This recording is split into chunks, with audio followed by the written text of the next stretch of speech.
La mission du jour pour l'entreprise de couverture, isoler les 65 mètres carrés de cette toiture inclinée. La méthode utilisée est celle du sarking. Il s'agit d'une isolation par l'extérieur posée sur la charpente, réalisée à l'aide de panneaux de polyuréthane Eurotoit. Le sarking permet d'éviter les ponts thermiques et de gagner en surface habitable. Il y a énormément de déperdition de la chaleur qui part par le toit dans un bâtiment. Et par le bouche à oreille, j'ai des amis qui ont déjà utilisé les produits Recticel qui m'en ont dit vraiment le plus grand bien. Donc on s'est rapproché de la société pour avoir toutes ces informations. L'isolation par l'extérieur de la toiture permet de gagner de la place en surface habitable au niveau des combles et du plafond. Parce que comme on a une mezzanine à l'étage, forcément ça diminue l'espace vital, donc plus on peut gagner en hauteur, meilleur c'est. Première étape du chantier, fixer les rives d'égout et les rives de pignon.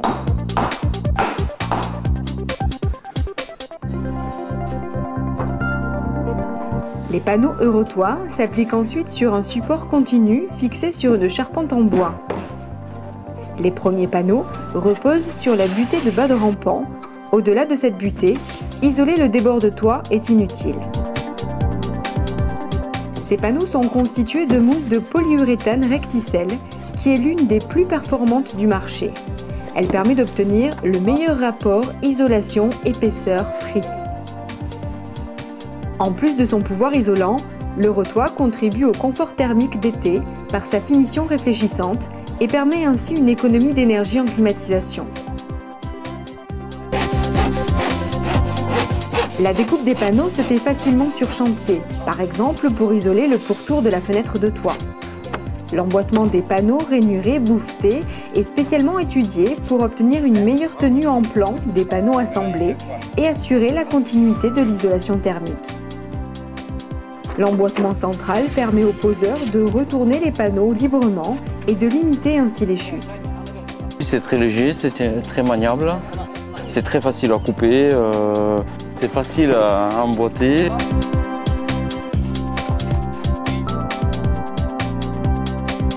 Une fois les panneaux mis en place, les contre-lithos sont fixés par-dessus pour maintenir l'ensemble.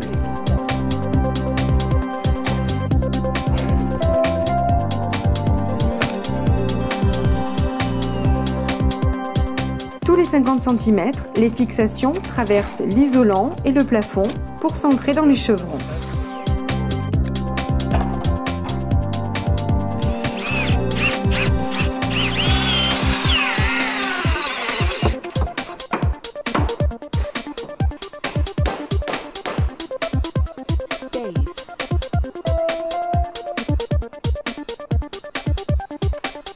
Au niveau des pignons, l'isolant peut se poser sur le mur ou, comme dans le cas présent, à l'intérieur, l'entreprise ayant prévu de rehausser le mur au niveau des tuiles.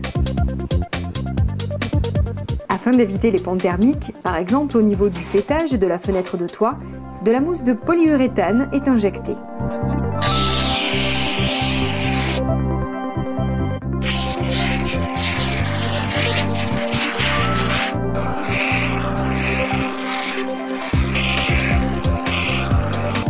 Étape finale, la fixation des lithos qui viendront ultérieurement supporter les tuiles. L'écartement des lithos correspond au bureau de la tuile. Ici, cela représente 36 cm.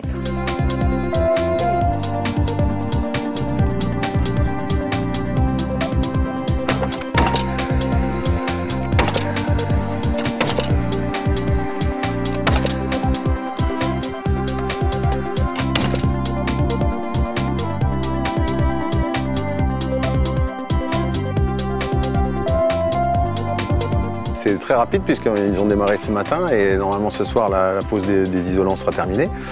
Comme ça se fait par l'extérieur, il n'y a pas besoin d'accéder à la maison ou quoi ni caisse, donc en fait ils n'ont pas besoin de moi, ils font leur boulot de leur côté et je pense que ce soir on aura terminé tout ça. Pratique, rapide à poser, performant, les panneaux Eurotoit de Recticel suppriment les ponts thermiques et assurent une parfaite isolation de vos toitures.